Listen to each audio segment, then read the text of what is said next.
नमस्कार मैत्रिणींनो, स्वागत आहे तुमचं माझ्या आजच्या नवीन व्हिडिओमध्ये.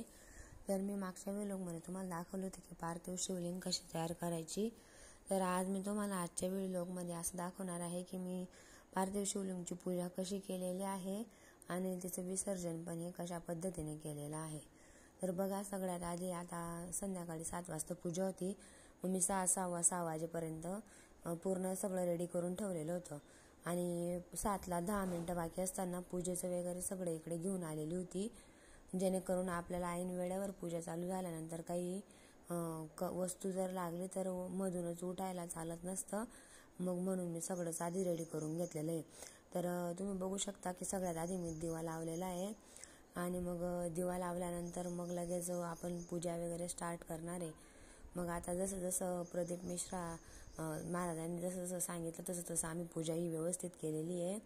आणि मग पूजा करताना आपण जी पूजा केलेली ही कालची, तर ही जी शिवरात्री होती कालची, तर ही 72 वर्षानंतर आलेली होती. म्हणून कालची शिवरात्री ही खूप चांगली आणि खूपच छान होती.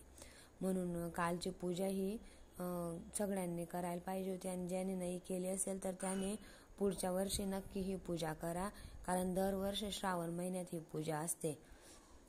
आणि ही पूजा केल्याने आपल्या घरात सुख, शांती, समृद्धी, धन सगळं हे जे गोष्टी असतात ह्या होत असतात. म्हणून आपण ही पूजा खूपच मनापासून करायची असते.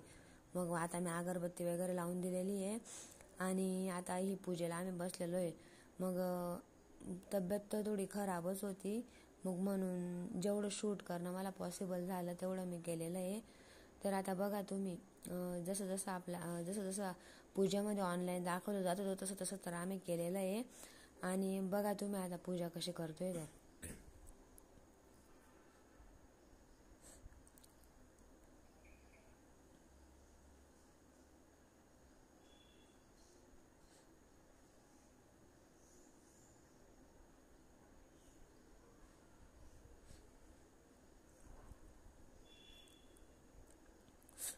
आणि बघा मैत्रिणींनो, आपण जी पूजा करताना जी अगरबत्ती किंवा धूपबत्ती लावलेली असते व त्याची जी विभूती पडत असते, तर ती विभूती आपण बाहेर कुठेच फेकायची नसते किंवा आपण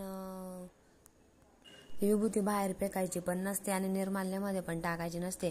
कारण आपण एवढं मंत्र स्तोत्र सगळं बोलून जी विभूती असते, तर आपण समजा आजारी आहे किंवा आपल्या चांगल्यासाठी तर ती जी विभूती असते, अगरबत्ती असो किंवा धूपबत्ती असो, त्यांची जी विभूती असते ते आपण नंतर पूजा वगैरे झाल्यानंतर कपाडी वगैरेला लावून घ्यायची आणि थोडी थोडी आपण पाण्यामध्ये मिक्स करून पण ती विभूती ही खाऊ शकत असतो.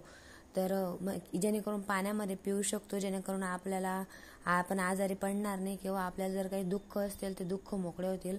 अशा प्रकारे तुम्ही विभूतीचा उपयोग केला पाहिजे. कधी आपण विभूती कोणत्याही पूजेसाठी लावतो तर ती विभूती ही बाहेर टाकायची नाही किंवा निर्माल्यामध्ये टाकायची नसते.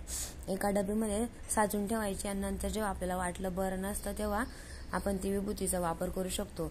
आता अशा प्रकारे पूजा ही झालेली आहे आणि आरती पण होण्याचंच आहे. आता आरती चालू होती, मग फटाफट आरती वगैरे झाली, कापूर वगैरे लावला गेलेला आहे.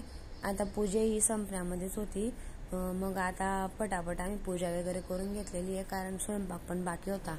मग म्हणून आता पूजा झाली, आरती पण झाली आणि मग जी पिंड होती ती आताच विसर्जन करायची होती.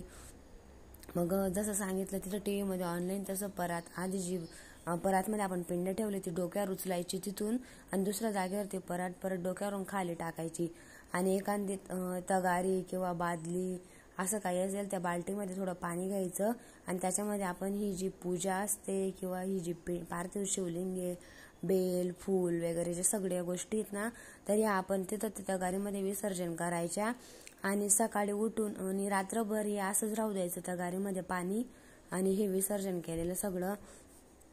आणि सकाळी उठून आपण नदी किंवा आपल्या घराच्या आजूबाजूला किंवा बगीच्यांमध्ये जे काही झाडं वगैरे असतील त्यांना आपण हे पाणी टाकू शकतो किंवा नदी, तलाव, विहीर वगैरे बाकीच्या ज्या गोष्टी इथं आपण हे पाणी टाकू शकतो, जेणेकरून ही पाणी अशा ठिकाणी टाकायचं जिथं आपला कुठे पाय लागणार नाही.